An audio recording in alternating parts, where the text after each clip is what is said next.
మన పూర్ణిమలో కళ్యాణం కమనీయం సేల్స్ ప్రతి 15,000 రూపాయల కొనుగోలుపై కంచి కాటన్ శారీ ఉచితం. నమస్కారం, వెల్కమ్ టు ఐ డ్రీమ్ ధర్మ మార్గం కార్యక్రమానికి స్వాగతం. నేను మీ విజిత.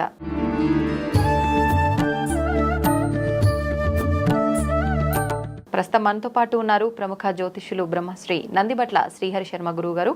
ఇప్పుడు వారితో మాట్లాడి అసలు మహాలయ పక్షాలు ఎందుకు చేసుకుంటారు, ఈ మహాలయ పక్షాల్లో చేసుకుని వాళ్ళు మహాలయ అమావాస్య రోజు ఒక్కరోజు చేసుకున్న అదే ఫలితం పొందవచ్చు అని అంటుంటారు. ఎందుకు ఈ అమావాస్య రోజు ప్రత్యేకించి మహాలయ అమావాస్య రోజే చేయాలి ఇటువంటి కార్యక్రమాలు, దీనికి సంబంధించి మరిన్ని విషయాలు ఇప్పుడు గురుగారితో మాట్లాడి తెలుసుకునే ప్రయత్నం చేద్దాం. నమస్కారం గురుగారు. వాగర్థవివ సంపృక్తౌ వాగర్థ ప్రతిపత్తయే జగతః పితరౌ వందే పార్వతీ పరమేశ్వరౌ. సదాశివ సమారంభాం శంకరాచార్య మధ్యమాం అస్మదాచార్య పర్యంతం వందే గురు పరంపరాం. ఆదిత్యాయ చ సోమాయ మంగళాయ బుధాయ చ గురుశుక్ర శనిభ్యశ్చ రాహవే కేతవే నమః.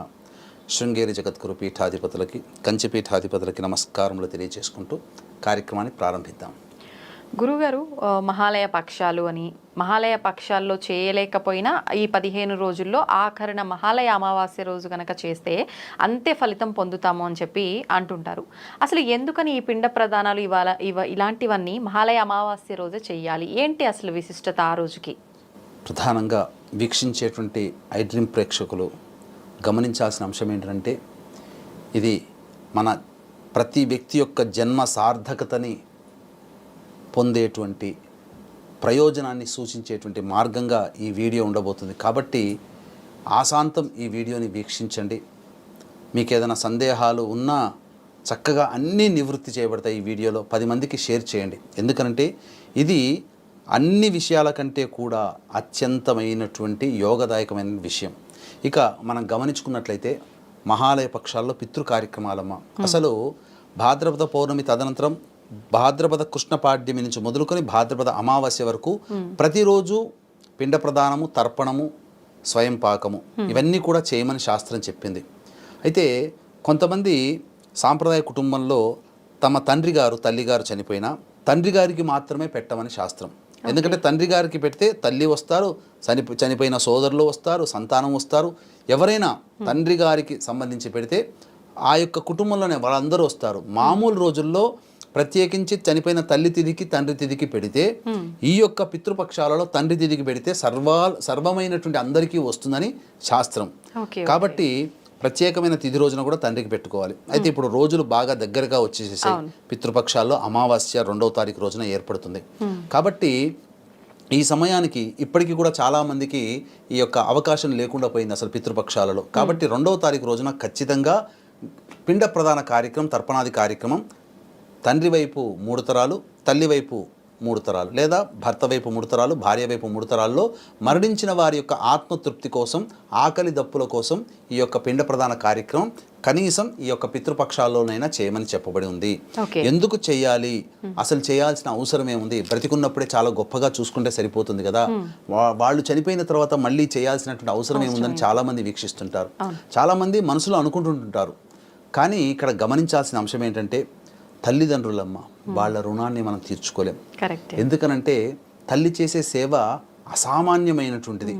మనం ఘాటుగా చెప్పాలి అంటే మన పని మనం చేసుకోగలిగేటువంటి స్థితి వచ్చేంత వరకు తల్లి మనకు సేవలు చేస్తుంది. మరి అటువంటి సేవ ప్రేమతో చేస్తుంది. నాకేదో వీడు భవిష్యత్తులో పెరిగి పెద్దయి నాకు ఇంట్లో కూర్చోబెట్టి తినబెడతాడు అనే లాభంతో చేయదు. నా కడుపున నా సంతానం అని చెప్పి ప్రేమ చేసి ఆ తల్లి సేవ చేస్తుంది. ఆ తల్లి రుణాన్ని ఎలా తీర్చుకోగలుగుతాం? తండ్రి సేవ కూడా చాలా గొప్పదమ్మా. కనిపించని ప్రేమ తండ్రిది.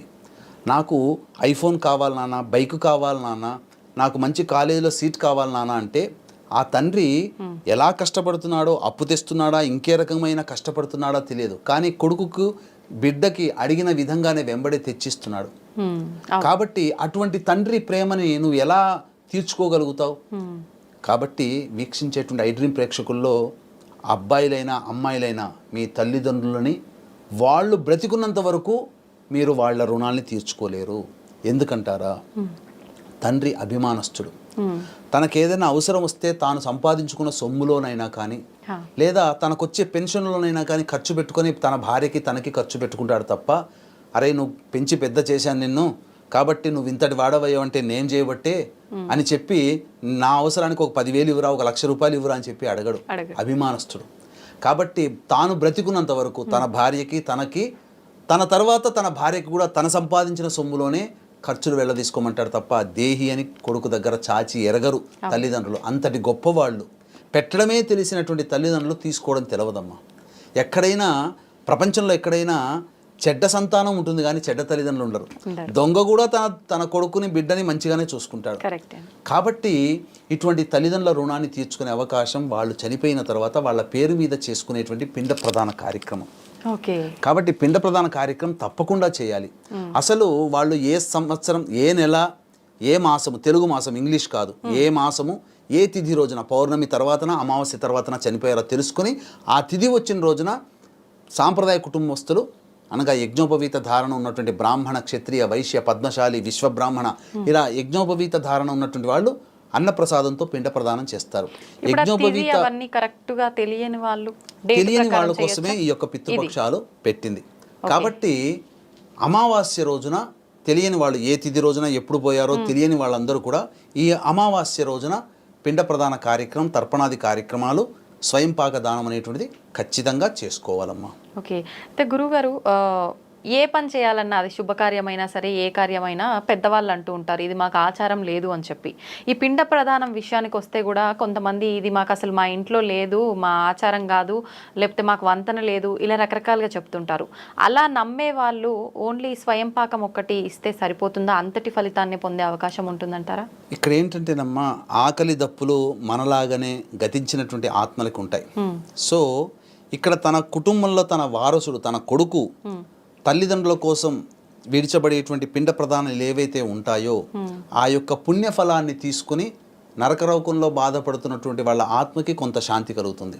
స్వర్గలోకంలో ఉన్నటువంటి వాళ్ళకి ఇంకా పుణ్యఫలం పెరిగి ఎక్కువ కాలం అక్కడ ఉండగలుగుతారు. అంటే సుఖభోగాలు అనుభవిస్తారు. కాబట్టి మాకు ఆచారం లేదు అని చెప్పడానికి లేదమ్మా. దానికి ప్రతిదానికి ఒక శాస్త్రం ఉంటుంది, ఒక గైడ్ లైన్స్ ఉంటాయి మానవ జీవితానికి. ఆ గైడ్ లైన్స్లో చెప్పబడి ఉంది ఏంటంటే యజ్ఞోపవీత ధారణ ఉన్నవాళ్ళు అన్నప్రసాదంతో పిండ ప్రదానం చేయాలి.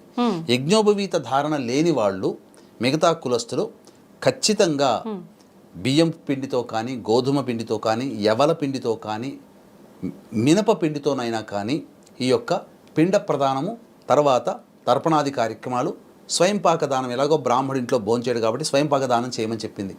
రాముడు కూడానమ్మా తండ్రి మరణించాడని భరతుడు చెప్పి తెలిస్తే తక్షణమే సచేలముగా అనగా ఉన్న కట్టుబట్టలతో తలమించి భార్యాభర్తలు ఇద్దరు లక్ష్మణుడితో సహా స్నానం ఆచరించి తన ఇంట్లో అప్పటికప్పుడు ఉన్నటువంటి తెలకపిండి ఉంది, ఆ తెలకపిండితో పిండ ప్రదానం అప్పటికప్పుడు చేశాడు. అది ధర్మం.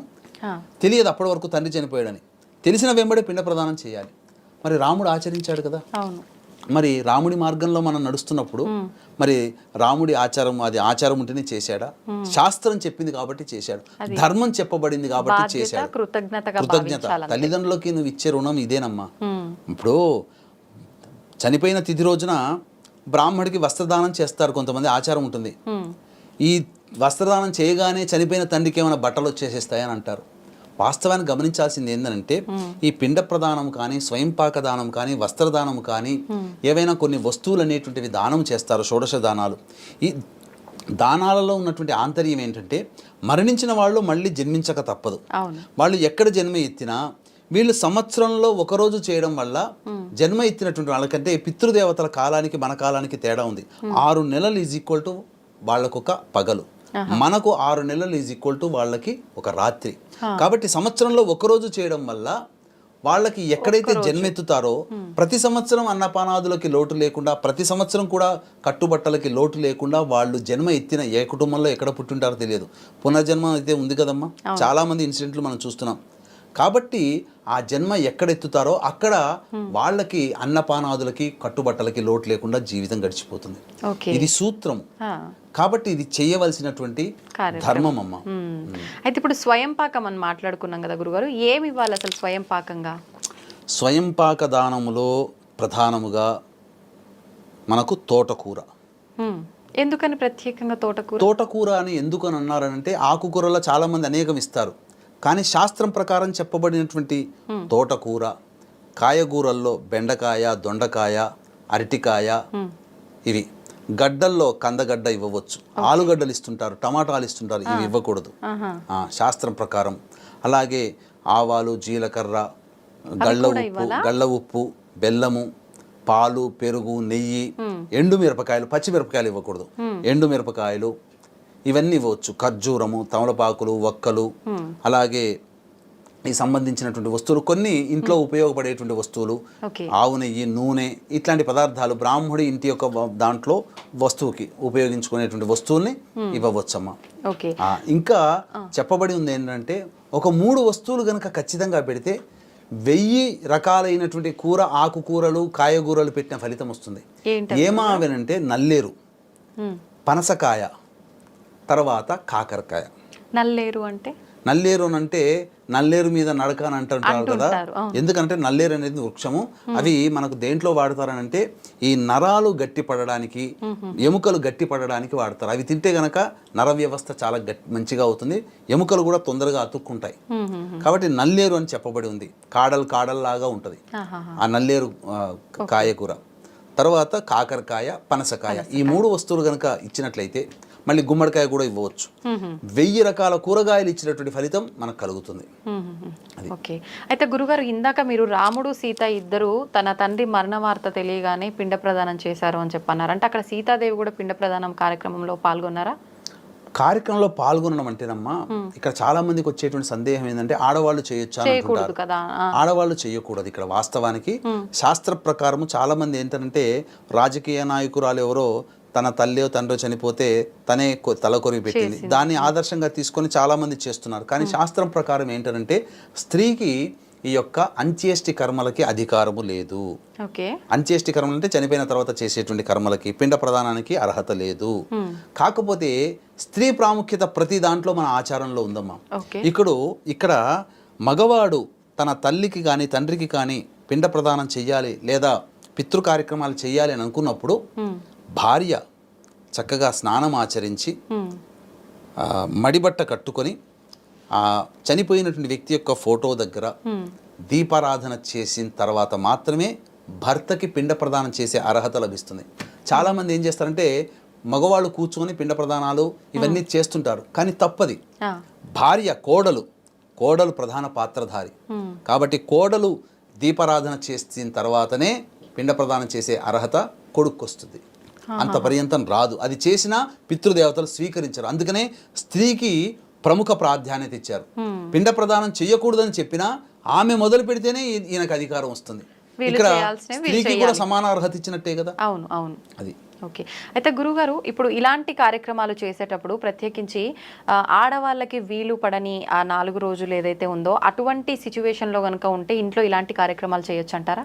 చేయకూడదమ్మా. ఎందుకంటే ఇక్కడ స్త్రీ అంటే భార్య చేసేటువంటి పిండ ప్రదానం చేసేటువంటి కర్త ఎవరైతే ఉంటారో, యజమాని ఎవరైతే ఉంటారో అతని భార్య గనక బహిష్ఠురాలు అయితే అప్పుడు ఈ రజస్వల నియమం ఉంటుంది కాబట్టి, ఋతుక్రమం ఉంటుంది కాబట్టి పనికిరాదు. మరి ఒకవేళ ఆ రోజు పనికిరాని పక్షంలో, కుదరలేదు ఆ రోజు చేయడానికి పనికిరాదన్నారు, అలా ఉంటే మరి మళ్ళీ ఏ రోజున చేస్తే ఇంతటి పుణ్యం పొందే అవకాశం ఉంటుంది? వాస్తవమేనా. ఇప్పుడు ఎందుకంటే చాలా మందికి ఆ యొక్క అక్టోబర్ 2వ తారీఖు రోజున ఈ యొక్క అమావాస్య, భాద్రపద అమావాస్య వస్తుంది. ఆ రోజున చేసుకోలేరు, కొన్ని కారణాల వల్ల చేయలేరు. మరి అటువంటప్పుడు ఎలా? ఇప్పుడు రజస్వల అయినటువంటి ఋతుమతి అయినటువంటి ఆడవాళ్ళు ఉండడం వల్ల చేసుకోలేరు, బిజీ స్కెడ్యూల్లో ఉండడం చేసుకోలేరు, అనారోగ్యం వచ్చి చేసుకోలేరు, అయ్యో మా నాన్నకు చేసుకోలేకపోతేనే, మా అమ్మకి చేసుకోలేకపోతేనే బాధపడే వాళ్ళు కూడా ఉంటారు. అటువంటి వాళ్ళకి ఏంటంటే పితృదేవతలు ఈ భాద్రపద మాసం పాడ్యం నుంచి మొదలుకొని ఆ వారసుడి ఇంటి ముందర గుమ్మం దగ్గర ఎప్పుడు పిండ ప్రదానం చేస్తాడా, ఎప్పుడు తర్పణాలు వదులుతాడా, ఆ పుణ్యఫలాన్ని ఎప్పుడు తీసుకొని పోయి ప్రశాంతంగా ఉందామా అని చెప్పి ఎదురు చూస్తుంటారు. ఎప్పటి వరకు ఎదురు చూస్తుంటారట? ఆశ్వీజ మాసం అమావాస్య వరకు ఎదురు చూస్తుంటారట. కాబట్టి ఆశ్వీజ అమావాస్య రోజునైనా కానీ ఈ యొక్క పిండ ప్రదాన కార్యక్రమం చేసినా వాళ్ళకి ఈ పితృపక్షాల్లో చేసినటువంటి పుణ్యఫలం దక్కుతుంది. కాబట్టి దీన్ని దృష్టిలో పెట్టుకుని ఈ అక్టోబర్ 2వ తారీఖు రోజున చాలామంది చేసుకోలేరు కాబట్టి మన పీఠం ఆధ్వర్యంలో ఈ యొక్క పిండ ప్రదాన కార్యక్రమం, తర్పణాది కార్యక్రమాలు అనేటువంటివి తండ్రి వైపు 3 తరాలు, తల్లి వైపు 3 తరాల్లో మరణించిన వారి ఆత్మతృప్తి కోసం ఈ అక్టోబర్ 2వ తారీఖు రోజున మన పీఠం ఆధ్వర్యంలో జరపబడుతుంది. అవకాశం ఉన్న వాళ్ళు కార్యక్రమం తదనంతరం కాంటాక్ట్ చేసి గోత్రనామాలు నమోదు చేసుకోవచ్చు. ఓకే గురుగారు, ముఖ్యంగా ఈసారి మనకు ఆ రోజున గ్రహణం కూడా ఉంది, సూర్యగ్రహణం. అంటే మన దగ్గర లేకపోయినా ఆ ప్రభావం అయితే కొన్ని రాసుల వారికి ప్రత్యేకంగా ఉంటుంది అని చెప్పి మాట్లాడుకున్నాం. మరి ఆ గ్రహణం రోజున ఈ మహాలయ అమావాస్యకు సంబంధించిన పితృ కార్యక్రమాలు చేయొచ్చు అంటారా? ఈ గ్రహణం మన భారతదేశంలో కనిపించదు కాబట్టి కనిపించినటువంటి గ్రహణానికి సంబంధించి ఆచారాలు, నియమాలు పాటించడం అవసరం లేదు. కాబట్టి మన భారతదేశంలో ఉన్న వాళ్ళు యథావిధిగా ఈ యొక్క సంబంధించినటువంటి అమావాస్య రోజున పిండ ప్రదాన కార్యక్రమాలు, తర్పణాది కార్యక్రమాలు, స్వయం పాక దానాలు ఇచ్చుకోవడం చేసుకోవచ్చు. అయితే మన భారతీయులు విదేశాల్లో ఉన్నారు. ముఖ్యంగా ఈ గ్రహణ ప్రభావం అనేటువంటిది America, Canada, Mexico, New Zealand, Australia, Brazil, Uruguay, Paraguay, Chile ఇలాంటి దేశాలలో మన భారతీయులు ఉన్నారు. కాబట్టి అక్కడ ఉన్నటువంటి అమెరికాలో, ముఖ్యంగా అమెరికాలో ఉన్నటువంటి ప్రాంత వాస్తవ్యులకి గ్రహణం ఉంటుంది కాబట్టి ఆ రోజున పిండ ప్రదానం చేయకూడదు. కాబట్టి తెల్లవారి పిండ ప్రదానం అక్కడ అవకాశం ఉంటే చేయొచ్చు, కానీ అది భోగభూమి, కర్మభూమి కాదు. కాబట్టి పిండ ప్రదానం కార్యక్రమం అనేటువంటిది మన ఎక్కడైనా కానీ ఇండియాలో ఎవరైనా చేయించే వాళ్ళు ఉంటే వాళ్ళ ద్వారా చేసుకోవచ్చు. దీన్ని దృష్టిలో పెట్టుకొని మన పీఠం ఆధ్వర్యంలో అమెరికాలో ఉన్న వాళ్ళు కూడా ఈ యొక్క పిండ ప్రదాన కార్యక్రమం ఆ 2వ తారీఖు రోజున అమెరికాలో, బ్రెజిల్లో, మెక్సికో, కెనడా, ఆస్ట్రేలియా, న్యూజిలాండ్లో ఉన్న వాళ్ళు చేసుకోకూడదు. కాబట్టి వాళ్ళ కోసం ప్రత్యేకించి బ్రాహ్మణుని కర్తగా పెట్టి అక్టోబర్ 2వ తారీఖు రోజున మన పీఠం ఆధ్వర్యంలో పిండ ప్రదాన కార్యక్రమాలు, తర్పణాది కార్యక్రమాలు జరపబడుతున్నాయి. కాబట్టి అవకాశం ఉంటే మీరు కూడా గోత్రనామాలు నమోదు చేసుకోవచ్చు. ఓకే గురువుగారు, ప్రత్యేకించి మనకు ఆ రోజు నిత్యం దీపారాధన చేసే అలవాటు ఉన్న వాళ్ళు ఉంటారు. మరి ఆ రోజు చూసుకుంటే మహాలయ అమావాస్య పితృ కార్యక్రమాలకి చాలా ప్రసిద్ధి పొందిన రోజు, ప్లస్ సూర్యగ్రహణం కూడా ఉంది. మరి నిత్య దీపారాధన ఆ రోజు చేయడానికి అవకాశం ఉంటుందంటారా? అసలు చేయొచ్చు అంటారా? యథావిధిగా మనం చేసుకునేటువంటి నిత్య కార్యక్రమాలు, నైమితిక కార్యక్రమాలకి ఎటువంటి లోటుపాట్లు చేయకూడదమ్మా. ఖచ్చితంగా ఆ రోజున ఇంట్లో దీపారాధన, పొద్దున్నే దీపారాధన చేసుకొని నిత్యం పూజ చేసుకునే వాళ్ళు పూజ చేసుకోవచ్చు. కానీ ఇంటి ముందర ముగ్గు వేయకూడదు. పిండ ప్రదానం చేసేటప్పుడు ఇంటి ముందర ముగ్గు వేయకూడదు. ముగ్గు వేసామంటే దేవతాశక్తి వస్తుంది. ముగ్గు వేయలేదు అంటే పితృ కార్యక్రమం జరుగుతున్నట్టు అర్థం. పూర్వకాలంలో యతులు, సన్యాసులు, భిక్షగాళ్ళు, వారాలు చేసుకునే వాళ్ళు ఉంటారు కదా, వారాల అబ్బాయి అని అంటుంటారు కదా, ఇట్లాంటి వాళ్ళందరూ కూడా ఇంట్లోకి ప్రవేశించాలంటే ముందు ముగ్గు వేశారా లేదా అని చూసుకునేవాళ్ళు. ముగ్గు వేస్తే వాళ్ళ ఇంట్లో మంచి శుభకార్యంగానే ఉంది అని తెలుసుకొని ఆ ఇంటికి భిక్షకు వెళ్ళేవాళ్ళు. ముగ్గు వేయలేదు అంటే వాళ్ళ ఇంట్లో ఈ రోజు ఏదో పితృకార్యం ఉంది కాబట్టి మనకు అర్హత లేదని చెప్పి పక్కింటికి వెళ్ళేవాళ్ళు.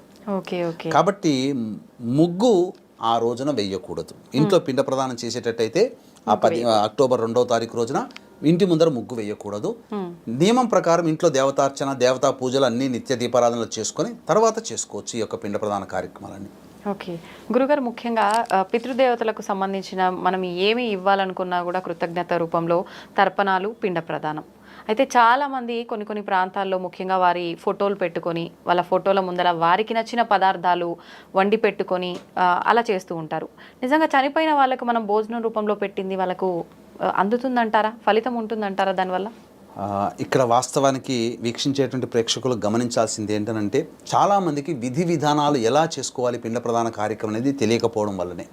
అంటే ఇది ఎలా ఉంటుందనంటే మన ఇంట్లో గులాబ్ జాములు, జిలేబీలు చేసుకొని ఫోటో తీసి ఫేస్బుక్లో పెట్టి బాగున్నాయా చూడండి, రుచి చూడండి, వాసన ఎలా ఉందనంటే ఫ్రాగ్రెన్స్ వస్తుందా? అలాగే చనిపోయిన వాళ్ళ ఫోటో ముందర వాళ్ళకి ఇష్టమైన పదార్థాలు పెట్టి ఇలా చూపించేసేసుకొని మనం తింటే మనం ఎంజాయ్ చేయడం కోసం తిన్నట్టుగానే ఉంటుంది తప్ప ఆయనకు చెందదు, తల్లిదండ్రులకు చెందవు అవి. మరి ఏం చేయాలి? ఎలా చేయాలి? నియమం అని ఏంటంటే ఇంతకుముందు చెప్పుకున్నట్టుగా యజ్ఞోపవీత ధారణ ఉన్నటువంటి కుటుంబాలు ఆమశ్రాద్ధం అని ఉంటుంది, ఇలా చేసుకోవచ్చు. మిగతా వాళ్ళు ఏం చేయాలనంటే ముందుగానే బ్రాహ్మణుని మాట్లాడుకోవాలి.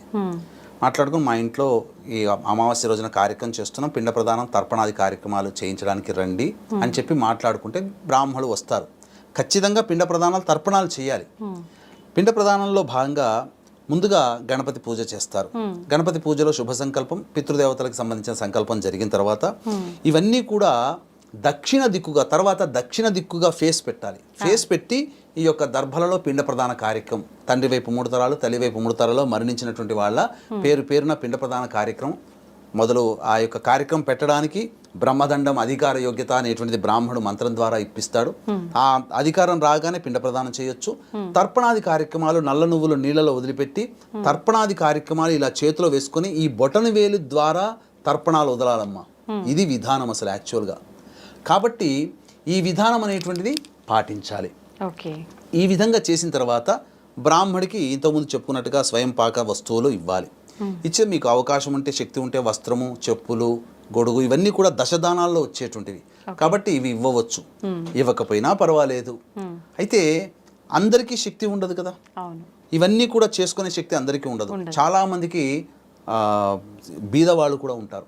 కొంతమందికి శక్తి ఉన్నా కష్టంగా ఉంటుంది. కొంతమందికి బ్రాహ్మడు కూడా వెళ్ళలేని పరిస్థితులు ఉంటాయి. మరి అటువంటి వాళ్ళు ఏం చేసుకోవాలి అని అంటే మీ అంతట మీరుగా చక్కగా సంకల్పం చేసుకొని గణపతి పూజకి నమస్కారం చేసుకొని సంకల్పం చేసుకొని నాకు బ్రాహ్మణి పెట్టుకునే శక్తి లేదు లేదా బ్రాహ్మడు లభ్యం కావట్లేదు, నేను మనస్ఫూర్తిగా నా యొక్క పితృదేవతల కోసం ఈ కార్యక్రమం చేస్తున్నానని చెప్పి సంకల్పం చేసుకొని చక్కగా ఆ దర్భలు చక్కగా ఇట్లా పరుచుకొని ఆ దర్భల మీద పిండం అనగా బియ్య పిండితో కానీ గోధుమ పిండితో కానీ ఎవల పిండితో కానీ మినపిండితో కానీ చేసిన పిండములు పెట్టుకొని ఆ యొక్క తండ్రి పేరు చెప్పి పిండం పెట్టడం. అలా తల్లి, తాత, నాయనమ్మ, ముత్తాత, ముత్తవ్వ, మేనమామ, మేనత్త, ఇట్లా భార్య వైపు మామయ్య, అత్తయ్య, మామయ్య తండ్రి, మామయ్య అమ్మ, మామయ్య తాత, మామయ్య నానమ్మ, ఇలా వాళ్ళకి పిండ ప్రదానాలు పెట్టాలి. పెట్టిన తర్వాత ఇవన్నీ మనస్ఫూర్తిగా శ్రద్ధగా చేయాలమ్మా. తర్వాత ఈ యొక్క నీళ్లు, నల్ల నువ్వులు కలిపిన నీళ్లు తీసుకొని ఆ యొక్క స్పూన్తో చేతిలో వేసుకొని తండ్రి గారైతే తండ్రి గారి పేరు చెప్పి తర్పయామి తర్పయామి తర్పయామి అని 3 సార్లు ఆ ప్లేట్లో వదలాలి. ఈ విధంగా ఎవరు చనిపోయారో వాళ్ళందరి పేర్లు ఇలా వేసుకొని ఈ బొటన వేలు గుండా ఇలా వెళ్ళిపోవాలి. అప్పుడే పితృదేవతలకి చెందుతుంది. అయితే ఇందులో స్టీల్ వస్తువులు, ఇనుప వస్తువులు వాడకూడదు. మట్టి పాత్రలు కానీ, రాగి పాత్రలు కానీ, వెండి పాత్రలు కానీ, ఇత్తడి పాత్రలు కానీ వాడవచ్చు. స్టీల్ వస్తువులు మాత్రం పితృ కార్యక్రమాల్లో వాడకూడదు. అది స్వయం పాకదానంలో గోంగూర ఇవన్నీ ఇస్తారు, కానీ స్వయం పాకదానంలో ఇట్లాంటివి ఇవ్వకూడదు. చెప్పిన విధంగా కొన్ని వస్తువులు ఇస్తే సరిపోతుంది.